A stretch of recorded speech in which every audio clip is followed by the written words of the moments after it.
காடை முட்டை கிரேவி செய்கிறது பார்ப்போம்.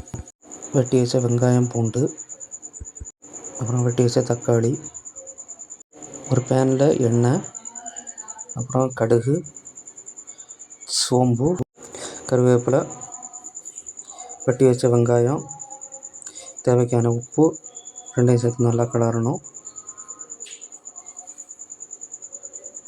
வெட்டி வச்ச தக்காளி அதையும் நல்லா கிண்டணும். மிளகுத்தூள், மஞ்சத்தூள், அப்புறம் கறி மசாலா, சிக்கன் பொடி எல்லாத்தையும் சேர்த்து நல்லா கிண்டணும். தேவைக்கான தண்ணி விட்டு நல்லா கொதிக்க வைக்கணும். அது கொதிச்சுட்டே வரும்போது நம்ம காடை முட்டை, வேக வச்ச காடை முட்டையை அது கூட போட்டு நல்லா ஒரு டைம் நல்லா கிண்டி விடணும்.